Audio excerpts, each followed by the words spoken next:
Good morning, my dear students. Today in DP, we are going to continue the same chapter, that is Constitutional Design.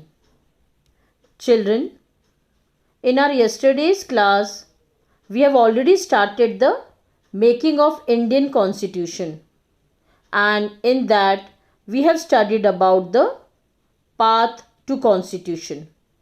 And today we will study about the Constituent Assembly and the guiding values of the Indian Constitution. Before we start the Constituent Assembly, let's once again revise what is Constitution. Children, the basic rules that the citizens and the government have to follow are called Constitution. The Constitution is the supreme law of the country. The Constitution determines the rights of the citizens, the powers of the government, and how the government should function. Children, the drafting of the document called the Constitution was done by an assembly of an elected representative called the Constituent Assembly. That means an assembly of people's representative that writes a constitution for a country. We call it as a Constituent Assembly. Children, the Constituent Assembly was formed for the task of framing the constitution for independent India.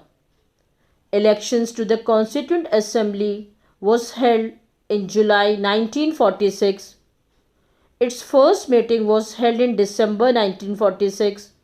Soon after, the country was divided into India and Pakistan, and the Constituent Assembly was also divided into the Constituent Assembly of India and that of Pakistan. The Constituent Assembly that wrote the Indian Constitution had 299 members. Children, once again I am repeating this. Constituent Assembly that wrote the Indian Constitution had 299 members.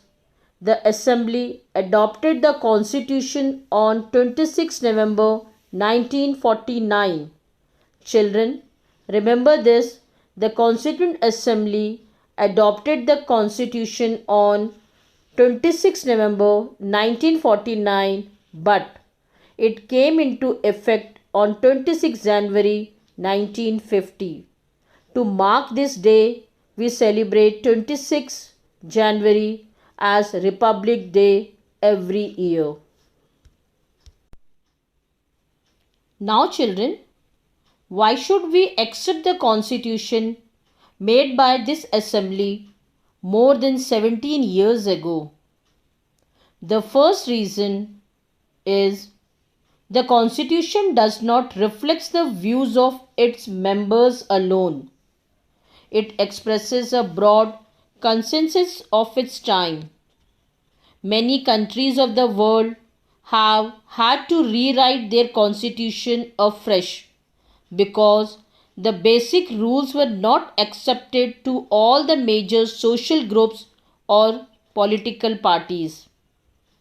Children, in some other countries, the constitution exists as a mere piece of paper. No one actually follows it. The experience of our constitution is different. Over the last half a century, several groups have questioned some provisions of the constitution, but no large social group or political party has ever questioned the legitimacy of the constitution. This is an unusual achievement for any constitution. Children, the next reason for accepting the constitution is that the Constituent Assembly represented the people of India. There was no universal adult franchise at that time, so the Constituent Assembly could not have been chosen directly by all the people of India.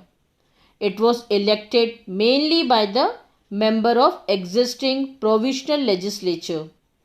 Children, it represented all the different social groups irrespective of class, creed, status, gender and occupation. Even if the Constituent Assembly was elected by universal adult franchise, its composition would not have been very different. The assembly was dominated by the Indian National Congress, the party that led the India's freedom struggle, but the Congress itself included a variety of political groups and opinion. The assembly had many members who did not agree with the Congress. The constitution does not reflect the views of its member alone. It expresses the aspiration of all the people. The seats to the British Indian provinces and princely states were allotted in proportion of their respective population and were to be divided among Muslims, Sikhs and rest of the communities. All sections of the Indian society got representation in the Constituent Assembly in spite of limited suffrage. Now finally, why we accepted the constitution made by this assembly? Children, the manner in which the Constituent Assembly worked gives sanctity to the constitution. Children, it worked in a systematic, open and consensual manner. First, some basic principles were decided and agreed upon, and a draft of the constitution was prepared. Several rounds of thorough discussions took place, clause by clause. More than 2,000 amendments were considered. Every document represented and every word spoken in the Constituent Assembly was recorded and preserved. These Constituent Assembly debates were printed in 12 volumes. These debates provides the rationale behind every provision of the Constitution. These are used to interpret the meaning of the Constitution. Now children, guiding values of Indian Constitution. The leaders like Mahatma Gandhi, Dr. Ambedkar and Jawaharlal Nehru put forward their views about dream and promise the Constitution makes for the nation. Now let's see the dreams and the promises of different leaders. First we will start with Mahatma Gandhi. Mahatma Gandhi was not a member of Constituent Assembly, but many members of it followed his vision. In 1931, he had expressed himself in his magazine Young India what he wanted from the Constitution. He wanted it to make the poor and unprivileged feel that they have an effective voice in making of their country. He wanted the Constitution to promote harmonious living of all communities in the country. It should not allow untouchability, intoxicating drinks or drugs in the country.